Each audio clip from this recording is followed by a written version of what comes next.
Do Jornal Público, este é o Soundbite. Ruben Martins. E já temos novo Primeiro-Ministro. Viva Ana Sá Lopes. Olá, Ruben. E olá, Helena Pereira. Olá, viva. Contamos com todos neste podcast. Também conta com todos Luís Montenegro, a citar Papa Francisco, e também Luís de Camões neste discurso de tomada de posse. Vamos ouvir em excerto o novo Primeiro-Ministro. A investidura parlamentar, nestas circunstâncias, só pode significar que as oposições vão respeitar o princípio de nos deixarem trabalhar e executar o programa do Governo. Não se trata de uma adesão a esse programa, mas antes de saber se há um bloqueio à sua execução. Ana, o que é que achaste deste primeiro discurso de Luís Montenegro como Primeiro-Ministro? Engraçado que para um governo que não tem maioria qualquer, parece-me um discurso bastante autossuficiente. Eu não consigo perceber.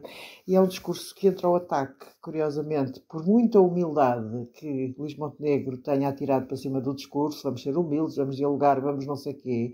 Depois há 3 ou 4 partes onde ele diz: o nosso programa é para cumprir. Ou seja, ele não diz que o nosso programa é para negociar. Ele diz que é para cumprir. Ele é muito afirmativo na apresentação do programa. E se o programa, por alguma razão, portanto, ele não se dispõe a negociar, por muito que diga que vai dialogar, eu acho que é um primeiro-ministro que depois, a maneira como ele se refere ao PS, que ele diz que o PS já disse logo no dia da derrota, em que assumiu a derrota, que não votaria nenhuma moção de rejeição.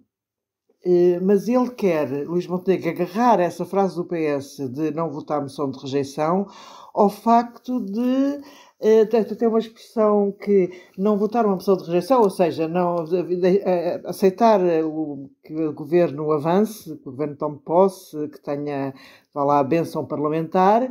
Não é um cheque em branco, mas também não é um cheque sem cobertura. Ou seja, ele está a querer associar o PS desde o início à salvação, entre aspas, do governo. E quando diz, e isso parece-me ainda mais brutal, que o PS tem que escolher se vai ser uma oposição democrática ou um bloqueio, isto é aquela velha teoria das forças de bloqueio de Cavaco Silva, que tanto lhe rendeu, parece que ele está a fazer um cheque, ele falou em cheque sem cobertura, com CH, não é? Mais um cheque, mas eu acho que neste discurso ele faz um cheque ao PS, no cheque do xadrez, obviamente. Há aqui um cheque, ele não avançou o peão, avançou o cavalo. Para quem sabe xadrez, sabe que um lance de cavalo... Avançar o cavalo é perigoso, não é? É bastante perigoso. Ele lança o cavalo contra o PS. É o que me pareceu deste discurso, sinceramente. Helena, já não ouvíamos Luís Montenegro desde o dia em que foi indigitado, já em Bruxelas, foi a última vez que falou publicamente, e o que eu te pergunto é, depois deste tempo, o silêncio valeu a pena ou nem por isso?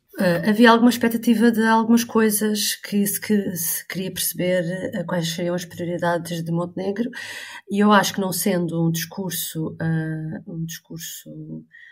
muito espetacular, ele dá pistas sobre as prioridades, e há aqui algumas coisas surpreendentes. Já lá vou, deixa-me antes de ir aí, deixa-me só dizer uma coisa. Realmente parece que Montenegro, aproveitando a tua primeira pergunta, da Ana, parece que Montenegro foi ler o discurso de Cavaco Silva de 85, e mais uma vez, aquilo que a gente aqui fala, que é ele está a tentar fazer uma narrativa de que agora vive-se um período parecido com o de 85 e com o Cavaco, e nós várias vezes dizemos que há diferenças.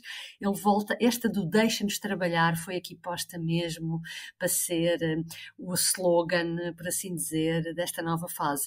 Luís Montenegro sabe que não vai correr bem, isto não vai correr bem, e portanto, por isso é que eu acho que é a única explicação, por isso é que ele entra logo com esta força toda, porque é como a Ana diz, isto não é o discurso de alguém que precisa de apoios e que tem uma maioria relativa muito pequenina, não é nada disso. Aliás, por exemplo, o que me espantou, e uma das coisas que mostra isso, é ele chegar a dizer que uma das prioridades, deixar muito claro a história do IRC, a baixa de 6 pontos em 3 anos. É exatamente o que estava, sim, de 21 para 15.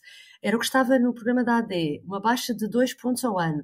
Porquê é que isto é significativo? Porque é uma medida que ele muito dificilmente terá o apoio do PS. E porquê é que ele vai buscar, então, uma coisa que aparentemente é tão difícil de negociar? Porque ele quer dizer que quer fazer o seu programa, quer cumprir o seu programa e que não o vão deixar. Mas nesse caso também não será difícil, nesse ponto ao certo, não será difícil o apoio do Chega, não é? Portanto, isto depois acaba por ser... Mas isto já é o discurso de campanha eleitoral. Ele já começa, ele desde o primeiro dia já está a fazer aqui tudo direitinho para um dia, quando houver eleições antecipadas, ir pegar em tudo aquilo que ele queria fazer que não deixaram. E então, para mim, ele fala nisso claramente. O IRC neste cenário é exemplificativo. Depois, sobre as prioridades. Não, e antes disso, e tem piada, porque o próprio discurso anterior, o próprio discurso de Marcelo, é quase de que isto não vai correr bem e vai durar pouco tempo. Eu nunca vi um discurso de um presidente assim. E depois chega o primeiro-ministro, e quem não perceber nada disto, chega o primeiro-ministro a falar como se estivesse quase, pronto, lá diz que é preciso diálogo e não sei o quê, mas, como diz a Ana, com autossuficiência. Nem bate certo, não é? Comparamos os dois discursos. Realidades paralelas. Exatamente. Montenegro fez também lembrar um bocadinho António Costa em 2021 com este é o meu programa, é isto que eu quero cumprir, ou seja, era o meu orçamento, é isto que eu vou cumprir, portanto se o Bloco de Esquerda não quer, este é o meu programa e vamos... Agora só para me calar e para responder à tua pergunta das prioridades, eu apontei uma coisa interessante, a determinada altura ele próprio diz quais são as prioridades dele, ele diz assim, saúde, habitação, transportes, justiça, segurança. Ora, não estão aqui os professores. Eu acho que os professores vão ter que esperar muito. Depois estava lá também a corrupção, a juventude, ele acabou por tocar... Pois, mas acho muito significativo isto. Acho muito. Mas não foi enfático, de facto, na questão dos professores. É verdade. Podia... E também se esteve nas tintas, ou pelo menos ignorou olimpicamente aquele famoso desafio de Pedro Nuno Santos de resolver rapidamente a questão das carreiras. Sim, das carreiras da função pública, completamente. Sim, ele disse que ia resolver e que teria que resolver e havia coisas que eram importantes, foi dando o sinal de que haveria, mas ele que precisa de tanto apoio do PS, ele quer um apoio sem condições. Portanto, há aquele desafio, aquela proposta, aquela... manifestação de boa vontade, entre aspas, que Pedro Nuno Santos deu a dizer que estaria disposto para viabilizar nem que fosse um orçamento retificativo para resolver estes problemas que constavam dos programas dos dois partidos, ele aos costumes disse nada, não é? Portanto, Montenegro vai querer fazer o seu programa e depois vai querer vitimizar-se quando chegar à altura. Sim, deixa-nos trabalhar e quem não ajudar a construir consensos, a responsabilidade será de cada um. Pergunta para resposta rápida, Helena. Pedro Nuno Santos fez bem em não ter ido a esta cerimónia tomada de posse e ter mandado o Alexandre Leitão em representação do PS? Olha, acho estranho, não sei qual foi a razão, mas diria que só assim uma razão muito grave, por assim dizer, é que justificaria. Achei estranho. A mesma pergunta, Ana. Fez muito mal. A questão é uma questão institucional. Eu acho que Pedro Nuno Santos, depois de ter feito o acordo na semana passada com o PST por causa da mesa da Assembleia, agora deve estar cheio de medo de parecer que há um bloco central. E então é isso que o faz a não pôr os pés numa cerimónia institucional. Não se justifica o que fez. E não acredito, embora fosse possível, mas não acredito de todo que estivesse em causa qualquer questão familiar importante que o impedisse de estar, qualquer problema de saúde. Não foi. Achou que o sinal de que não havia bloco central, eu acho isto uma infantilidade, desculpa. Quer dizer, a política não se faz assim com isto é uma mera cerimónia institucional. Mas eu acho que ele ficou cheio de medo. Sinceramente, acho que ficou cheio de medo com os fantasmas do bloco central que se levantaram na semana passada. Custa-me perceber isso, a sério, porque acho que se foi isso é tão desajustado que eu nem Eu acho que é desajustado e é infantil, sinceramente. Nesta quarta-feira haverá o primeiro Conselho de Ministros, mas está feita já a primeira reversão. Voltou o antigo logotipo do governo. Não vou perguntar qual é que é a vossa opinião sobre isso. Mas... que ridículo, é tão ridículo.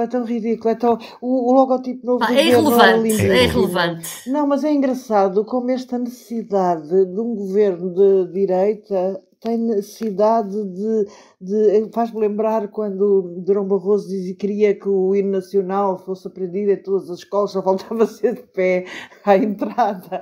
Quer dizer, a direita sempre teve necessidade de, assim como houve aquela manifestação absurda por causa de uns buchos ali no Praça do Império, aqui em Lisboa. Exatamente. Em que a direita toda se juntou, direita de várias formas, não foi só a direita populista radical, mas muita gente da chamada direita democrática também se juntou.